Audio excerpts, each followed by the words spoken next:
let's us begin this third session. Our next speaker is head of design at Waracle, who are a digital product consultancy based almost entirely in Scotland. They've just opened up an Edinburgh office to complement their spaces in Dundee, Glasgow, and London. So they do occasionally go south, evidently. And they are now, I think they've hit about 200 plus in terms of their team size. Their CEO, David, I believe Tuck is the surname, was recently named CEO of the Year in Digital Transformation by European CEO Magazine. So it's all going pretty darn good there, isn't it? And our first talk here in after lunch is going to return back to this theme of intelligence and how we collect it, how we apply it. He'll actually look back at how organizations have traditionally done it, and of course, trying to figure out how AI may change that future. So with that, can we welcome Kevin Stewart to our stage, please? Kevin. Hi, thank you. Thank you very much. Oh, it's on. Hello. There we go. Hello, everyone. I'm Kevin, and I've got the fun of doing the post-lunch talk as well, so everyone tries to fall asleep. I'll do a bit of interactivity and try and stop that happening. Before I start, I'm going to apologize because I am loaded with a cold, so you all get to hear the delightful noise of me snorting and sniffing the whole way through this because there's a microphone right close to my nose, so that'll be fun for you all. So, who am I? There we go. So my name is Kevin. I am a self-proclaimed design leader and a bit of a general bullshitter. As the introduction said, I'm head of design at Waracle. Waracle is a technology innovation company. And a lot of the time, it's my job to work with clients to find ways to delight their customers and get ahead in the marketplace, to build a competitive edge through digital technologies, through products. And one of the ways we find is the best way to do that, most reliable way to do that, is through elevating their customer experience. And that's what I'm going to talk a little about today. So, as I said, I'm going to try and make this a little interactive. And I know most people don't like that, but tough, I'm going to do it anyway. So, I'm going to start with that. I've got a list here of some of the big innovations of mankind over the last century or so. Does anyone want that? All of these have a common link. All of these have a common thread about them. Does anyone want to take a guess at what it is? Just shout. That came up last time I did this. Possibly, but not the one I was going for. Anyone else got one? Not you. Anyone else? Possibly, but don't know. Not the one I was going for. One more? Cool. So interestingly, all of these innovations came around in wartime. These are all innovations of war. Every one of these were invented in wartime. And what I always find interesting about that is when I come across it is wartime is one of the periods in human history where humankind is by far the most innovative and the most inventive. They come up with the most new inventions. If you sort of measure it across time, there's huge spikes anytime humans are at war. Even weird things like the slinky comes out of this. It's probably the time that humans are the second most innovative in their entire history, and it comes second to only one other time. So, got a second list here. Does anyone want to take a guess at the common link between all of these things? Who said it? Good shout, recession. So, these are all inventions of recession. There we go. So every one of these came about through recession by one way or the other. And the first time I came across that correlation, I always find it a little weird. Surely recession isn't a time for innovation. You would think innovation comes when things are going well, when there's prosperity, when there's an abundance of resources. But almost the opposite happens. That's usually times when there isn't much innovation going on. What you usually find is innovation comes when recession hits, when things are really tough. And I believe there's two reasons for that. Oh, way too early. The first of those reasons are they need to. You've got a recession. The current system that people use isn't working for them. It's not providing them what they need. So then the necessity for innovation, for new ways of doing things are really high. The human conditions, the emotional drivers are all very much in place to create the need to do things differently. And then that combines with what I believe is a second reason for it. And the second one is much more measurable as well. So we can take a look at this. This is a study done by Watermark Consultant. And what these guys do is they measure CX across all industries, and they measure quite a few different things about CX. And what this graph speaks to is the companies that do CX really well, invest heavily in CX and do a really good job of CX, they tend to outperform the companies that don't. Usually by about 100%. They tend to outperform on the market by about 100% by the companies that are sort of middle of the pack. And the same correlation is there for what we could call the CX laggards as well. They tend to do about 100% worse than the middle of the pack ones. And if we put that into the lens of a recession, we can look at a second set of stats, this time from Eurostat. And what these guys do is they track spending and cost of production over time across almost all of the EU markets. And no surprise to anyone, over the last few years, it's got really, really expensive to start producing things. And as you can see in this graph, the spend goes right up for production costs. And that's interesting as well, because what tends to happen any time in human history that production costs go right up, CX spend goes right down. There's almost a direct correlation between those two things. And the thing that gets interesting there is if the CX spend goes down, shockingly, the quality of CX goes down. So this is the Forrester report for CX index, and it measures CX across all industries to look at how well CX is being executed and how well the spend is going on it. And over the last few years, as you can see, the quality of CX across all industries has taken a pretty sharp dip. This isn't too shocking. Companies have bigger priorities in terms of production, so they spend less in CX, and CX goes down. This creates some interesting phenomena. The first of this, the first lesson we can take away from here is that you don't need to be great in this environment to succeed. This creates a huge opportunity and around innovation. So if you think to get ahead in this marketplace to grab customers, you just need to not be shit. And you can think in that in sort of political terms as well. I always think of this as the Keir Starmer window. You don't need to be particularly great to do anything good. You just need to not be a Tory, and you can be a winner in this environment. And this isn't really new information. This is a pretty well understood phenomenon that during recessions and during tough times, the barrier to entry gets lower. New people can enter the market, new things can take over, and there's room for disruption, there's room for innovation. This has been tracked all through history, so we can look at that a little bit. So during the Wall Street crash, the entertainment industry was hit pretty hard back in the 20s. The production cost of movies was very high. People still wanted entertainment, but being able to do that on a budget was very hard to do. Disney innovated. They turned to new ways of making movies. They went into animation, whereas before it was all live action. And everyone thought adults won't watch an animated movie. A feature movie in animation will never work. They launched Snow White. Anyone in this room who has kids is probably somewhat aware that Disney, that gamble paid off quite well for them. And they've got very good at ripping off parents ever since then. And then we can see that elsewhere as well. So in the 1970s, during the crash, FedEx did similar. They introduced rudimental technologies to cut down on staff so that they could do delivery across the country at a fraction of the cost due to the size of their teams. And one closer to home, well, closer to the period rather than home. Amazon during the dot-com bubble did fairly similar. Because they didn't have storefronts, because they had digital systems, they didn't have inventory to store, they could keep costs lower and compete during a recession time and completely reinvent what the retail space looked like. And then lastly, that most people remember, is the gig economy. So in 2008, we had the Wall Street crash. The economy did not do particularly well, and out of the back of that, we started getting all of these apps that we use all the time. The gig economy was born, and it completely reshaped everything, really.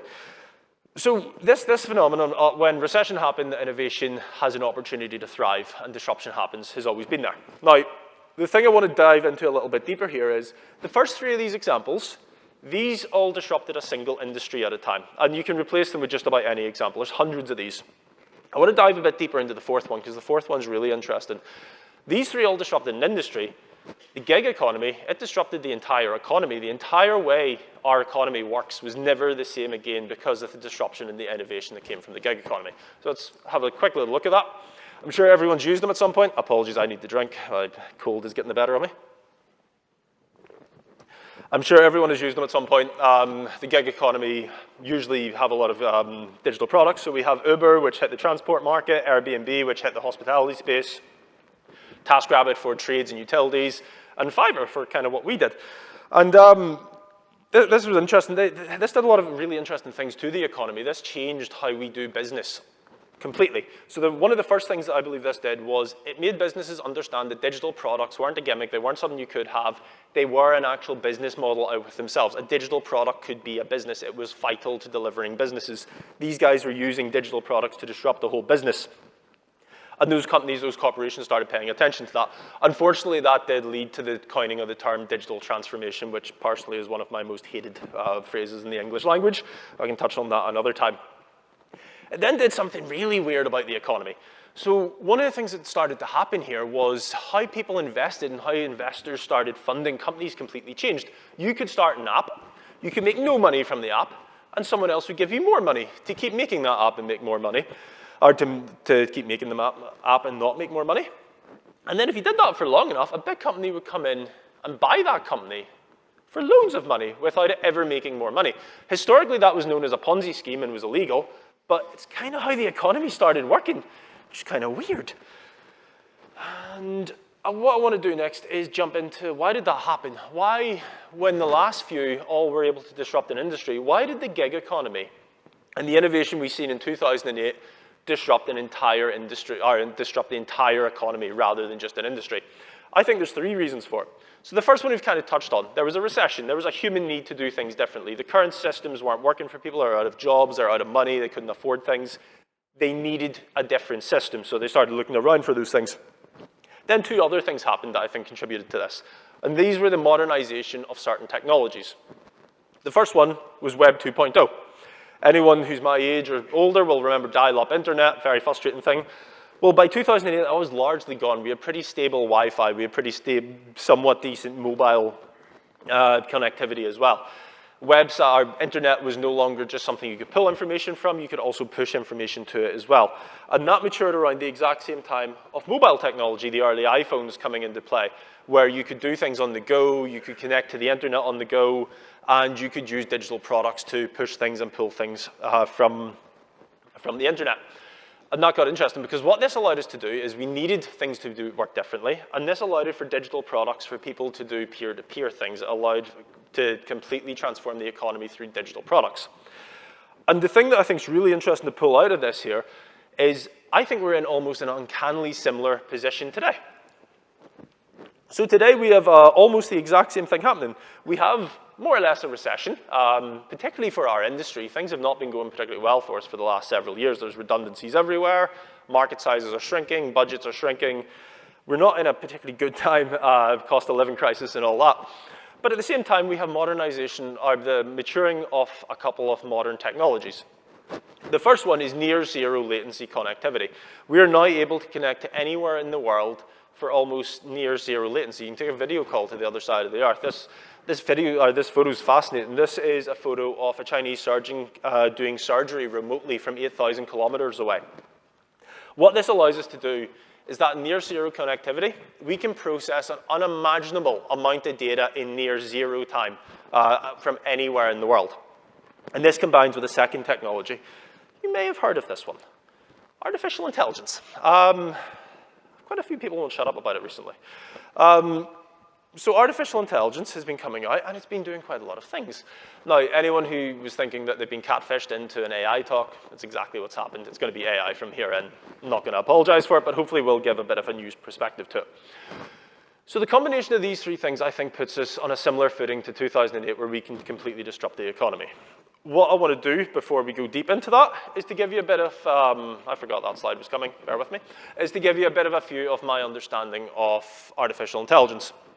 Before I do that, what I want to focus on is there's been a lot of AI hype. And I think the AI hype has kind of got in the way of the value of AI.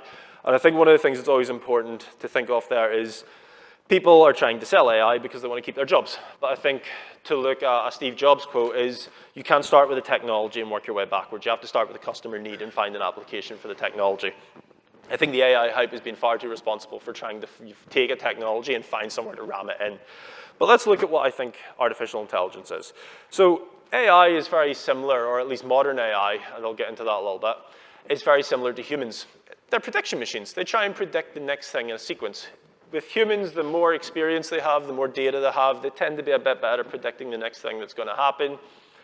Not always perfect, and artificial intelligence is very similar. The more data you train it on, the more context it has, the better it is it's going to predict the next thing in a sequence, be it a letter in a sequence, a word, a sentence, a paragraph, so on and so forth. And I think there's three really interesting things to dwell on about the modern breakthroughs with artificial intelligence. So back in 2022, ChatGPT launched, and the first of those three things is this letter in ChatGPT. Anyone off the top of their head know what ChatGPT stands for? Perfect. Generative Pre-trained Transformer. I think the P in that is fascinating. So the P, pre-trained, that's exactly what it is. Artificial intelligence has been around from like the 40s. The issue with it is that it wasn't pre-trained. You would have to train it on reams and reams of data, and to do that, you needed to have the data, but you also would have well-structured data. Machine learning was incredibly expensive to do. ChatGPT, unlike that, is pre-trained. It comes out of the box ready to go. It already has a hell of a lot of context. Now, it doesn't have all the context. You may have to train it on top of that, but it has a hell of a lot of it to start with. So it comes out of the box ready to go, highly intelligent, capable of understanding most contexts. The next one is this. This is the interface for ChatGPT, or any AI. To interact with it, you just use plain language. Any other AI in history, you've needed to use Python or a similar language to be able to interact with AI. Now, you just need plain language. If you can speak, if you can type, you can interact with a highly intelligent, pre-trained AI.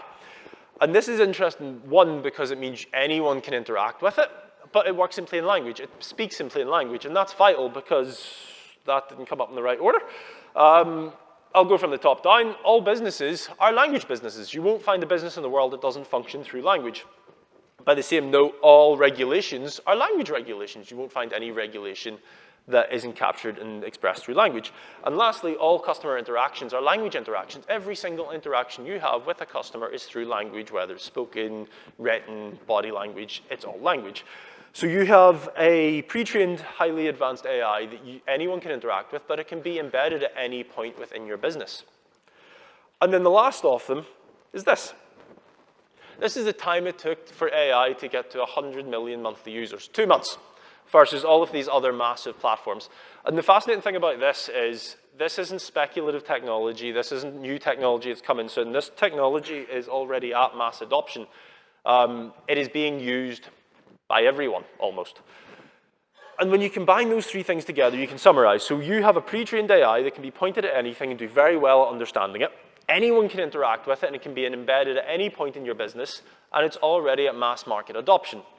And because of these three things, I think we need to start thinking about this a little different. Where the 2008 crash led to digital transformation, and we think about how we take all of these digital advances and transform our businesses and our business models around those, we need to do a similar thing now. We can think of this as intelligence transformation. How do we evolve our business models around what we can do with intelligence? And bear with me again. So to be able to do that, though, we need to take a minute to think about how we can embed, or how we currently embed intelligence into business models. So to do that, I want to go back in time to like the pre-digital era. If you think of a financial institution or a bank, something like that, if you needed to get a loan or a mortgage, you go into the bank, you speak to the bank manager, and the bank manager might ask a few questions. Where are you going to move to? What size is your family? How much do you make? All of these different things. They could ask questions, and depending on what you answered, they could ask different questions, they do follow-ups, and they could recommend products. We could think of that as real-time human intelligence. The intelligence in that business interaction sat with the human that is there. And they could react in real time. It was very personable, and usually it was very good as long as the person had the training and all of those things. It came with a challenge, though. That bank manager was a needy wee bastard. He needed to sleep, he needed to eat, he needed to spend time doing the things he found fun. That meant he was quite expensive, and being able to scale that out got really expensive. So the more of them you have, your costs go way up. So as we entered the digital era, we turned to technology. And we thought, well, technology will help us scale. So we turned to things like this. Everyone used one of these, I assume. Mortgage calculators, comparison sites, all of these things. And we can think of these as design time intelligence. The intelligence that the business uses here is in the design of the software, which I assume almost everyone in this room contributes to. So when we're creating these things and these interactions with the businesses, all the intelligence of these products would go in at the moment they were being designed. What are all the different fields that have to be there? What are all the different outcomes? What are all the different questions? And that was good as well. So For the last while, we've tried to combine these two types of intelligence within our business. This real-time human intelligence, this design-time intelligence. We can think of these as kind of polarized a little bit. The real-time intelligence is great. It's really personable, fantastic experience, but it's tricky to scale. It's expensive to scale. The design-time intelligence, it's good to scale. The problem is, if you fall out of what has been preordained and pre-designed by the designers, you fall out of the whole experience. It doesn't work for you. Thankfully, we don't need to feel guilty about that because we just call them edge cases and ignore them. But yeah, it's not ideal. And for the last couple of decades, businesses have tried to combine these two types of intelligence into their ecosystems. Anyone who's ever had the phone customer support has probably found that they don't do the handover between them particularly well. So that's been the challenge for the last couple of decades, as I say. But we now have a new type of intelligence to think about. With artificial intelligence entering the world, businesses have a new type of intelligence they can deploy between these two. So this is a little app called Clio. Hands up if anyone's used it here. A few, okay, cool. So Clio is a fantastic little app. So again, in the financial space, what Clio does is you download Clio, you tell it your saving goals, you tell it your money goals, all of these things, and it tracks all of your spending habits. It knows your goals, it knows what you're saving for, and it will have a one-to-one relationship with you where it will help you save, but it'll also give you advice on your bad spending habits. So we have a thing here where it will actually take the piss out of you if you buy too many McDonald's in 1 month. It'll tell you you'll need to start logging it as a utility. And we can think of this as runtime digital intelligence. So it even learns how you best respond to different probes and different information about your expenses, your finances. The intelligence within this is within the running of the software. It's not limited to what was designed up front. It can act like the real-time human intelligence. It's just as contextual. It can just be just as reactive. But it's just as scalable, in theory, because it's still expensive, as the design time intelligence that can be deployed across an entire customer base. And it's not just finance we can see this. We can see this in loads of industries already starting to break through. So in the music industry, when I was first listening to music, CDs were the thing. To discover new music, you'd go to the CD shop. You'd be looking at different music. If you happen to like the Spice Girls, the guy behind the counter might recommend checking out the Cheeky Girls, and you find some new music, and off you went. And 13-year-old Kevin was loving life. Jump forward a few years, and you have Spotify. Spotify and their design time intelligence, to scale that, created cohorts. You were in a cohort of people, which felt personalized, but in reality, it was, if this person likes this, then you might like that, so play that next. Personally, mine is just full of Disney princesses these days, because my daughter hijacked it. Very recently, and the execution leaves a little bit to be desired, we're starting to see runtime digital intelligence version of this. Anyone use Spotify DJ here? A few people. Cool. So what it's now doing is you're again a cohort of one. It starts to learn your behaviors. It starts to learn what you listen to, when you listen to it, and it starts to play these things completely personalized around you, as well as giving you a DJ voiceover for it as well. And then we can go into the health space, and this was a project I actually worked on, so I'm always a fan of showing this. So if we think if a person had sleep issues historically, you might pop into a store like Holland & Barrett, and you might go and speak to the person at the counter having issues getting to sleep, and they might recommend valerian root or ashwagandha or something like this. And again, we tried to scale that through e-commerce. Like, we did loads and loads of things. And the way of doing that was, we'll put filters on. You can filter for the different causes and the different symptoms and all these things, and that's great, but like, anyone in this room actually know the difference between ashwagandha and valerian root and which is best to use when? That's a lot of Googling involved. We didn't do particularly well with that. But now we're looking at new solutions where, and this last example, we can think about that as a runtime one, where this little solution syncs with your biometric data. So if anyone has a Garmin, it can take your structured data from your biometrics and see your health patterns and see potentials for optimization in it. What's fascinating is that it can not only just do that, it can also work with unstructured data. So it can spot you're not going to sleep at night, and it can ask you a question, what kept you up last night? And depending on what your answer is, it can take the context of that back in and understand it. And then the idea is it can make suggestions for different products based on that to optimize your health, so ashwagandha. What's even better is it can then see what impact it has, so it can ask you if you took it, and then it can monitor what impact it's actually had off the back of that. Apologies again. And then the last one I want to show you here is another project that we did at Waracle quite recently in the finance space, or specifically the pension space. And this time was around creating a runtime experience within pensions. So we know, having worked with quite a few pension companies and done a bunch of pension products, people love playground pools with their pension. They always love to see pension calculators, what will their stuff be worth when they're X. The problem is there's so many different nuances and issues with that they're never personalized. People don't know all the different terms. There's so many different eventualities you could calculate it for. We thought, well, usually they'll speak to a pension advisor to get a lot of that personalized stuff. What if they could just speak to their pension directly through an artificial intelligence? What if we gave an artificial intelligence the person's pension details and all of their life details that we have, and the person could just ask it questions? So that's exactly what we built. So you could do things like, tell me what you'll be worth when I retire. Tell me what my investments are currently invested in. What would it look like if I stuck an extra 50 quid in a month? And it turned out to be really easy. It answered all of those questions almost immediately. There was a bit of misbehavior from it, but largely it answered it all. And then we thought, well, getting people to open pensions apps are pretty tricky, so what if we looked at just meeting them where they were? Rather than trying to get them into pensions, what if we just met customers where we are through things like WhatsApp? And we found some trigger points, so when people get a pay rise, they think more about their pensions. So what if we just pinged them when they got a pay rise and be like, great news, you just got 3,700 extra a month or a year. That'd be 140 after tax. If you put an extra 50 of that aside, you could be a 200K up by the end of the year. And you can ask things back in WhatsApp directly. What would that make my pension pot in total? And you can even break that down and show the data visualization of it. But I'm going to cut this short because I'm getting the queue for 5 minutes and I don't want to eat into Rachel's time. So I'm going to finish up with a little interactivity. So one of the main things that we get anytime we start looking at this, when we talk to stakeholders and executives about the opportunity of runtime intelligence, how to build these products, most people are on board. They can see how that would fit in. They can see how that elevate their customer experience, how that would rethink their whole business models. But they always have the same question. What about hallucination? How can we trust these things? We can't turn those things over. So I warned you there'd be a bit of interactivity. So I've got a little exercise I thought I would do as a bit of an experiment, and we can wrap up from there. And if anyone wants to hear the rest of it, you can come chat to me later. So the people in the first few rows, the far left-hand side, there will be a little piece of paper underneath your chair. Before anyone panics that a Northern Irish person's been sticking things under chairs, is just paper.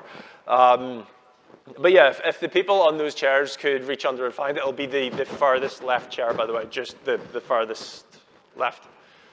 So yeah, if people find the paper, a couple of rules. So we're going to do a little experiment around hallucination. Once you find the paper, pick the paper up, read what's on the paper. Do not pass the paper along. Tell the person next to you what the paper says, and then the person then tells the person next to them, and we'll see how far across the room it gets. That cleared everyone? Hands up, everyone find paper under their chair, or at least the first few rows? First one didn't, one did. It should be under there somewhere.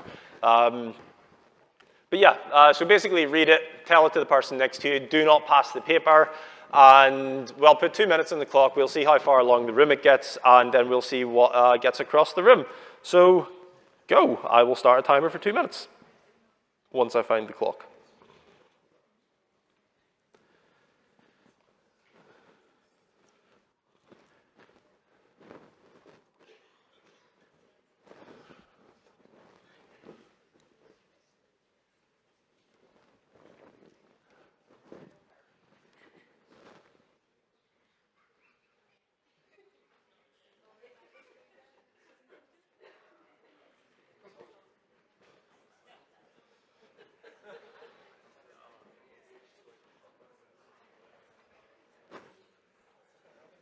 Okay, 30 seconds in, another minute and a half, or if it gets to the other side, faster. See if anyone's going to cross the room yet.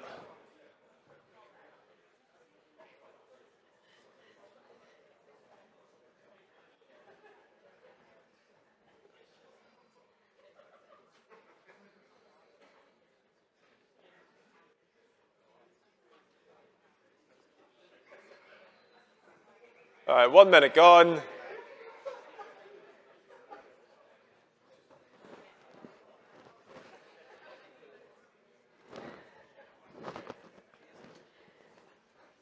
Yeah, go across. Yeah, go across. Yep.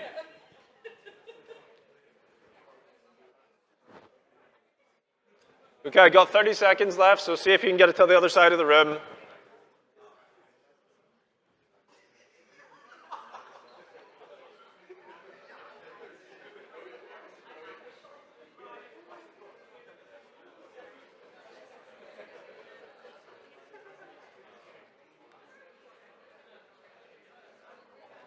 Okay, 10 seconds left.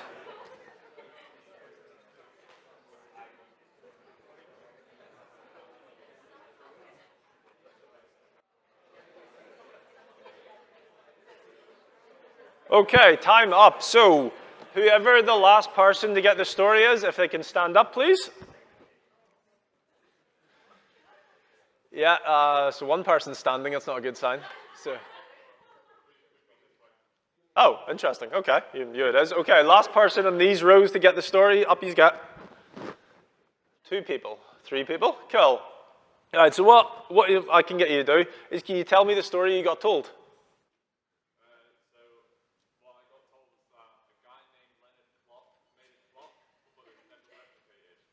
Okay, cool. What about anyone any more than that?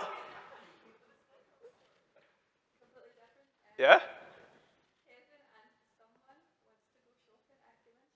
So that would have been Hardy over there. That would have been him. Cool. Anyone else? Okay. Cool. So we've got something about the 1960s. A guy called Leroy made a clock, and Kevin and Hardy are going shopping later today. That's good. Nice. So I've done this little task a few times, and I'm always concerned it's going to go well, and it never went well, thankfully. So underneath the chairs was a little story that I made up. In 1922, an American inventor named Leonard Leroy Strong created a solar-powered clock that could predict the weather 3 days in advance. It was destroyed in the fire, and no one has replicated it since. The purpose of this is humans get very paranoid about machines hallucinating. The reality is humans hallucinate all the time. And we're usually okay with that because we know how to manage them. We performance manage them. The reality is that AIs hallucinate when they don't know the answer to things. They tend to make it up because they'll just take a guess based on the next most likely answer. Humans are quite similar. They do it because they have an ego, they misremember, because Hardy makes up new details and passes it around the room. And the thing is, it's very easy to stop an AI doing it. You can give it prompts like this. If you don't know the answer, say you don't know the answer. Good luck getting a human to do that. I am getting a red card from the back as well, so I'm going to wrap up here with a very quick final question. So if I've convinced you on the value of adopting AI into your products and how you can completely disrupt industries with them, thinking about intelligence in new ways and thinking about how you embed the intelligence in it, there's a question of where do I start? How do I actually start doing this in a business? And I've always found this framing question really good. If you had infinite human intelligence, what would you do differently in your business? Anywhere you start getting an answer for this, great place to start thinking about embedding artificial intelligence into your business. And yeah, if anyone wants a copy of the slides, particularly the ones you didn't see, drop me a message on LinkedIn. I'll be very happy to share them. Thank you.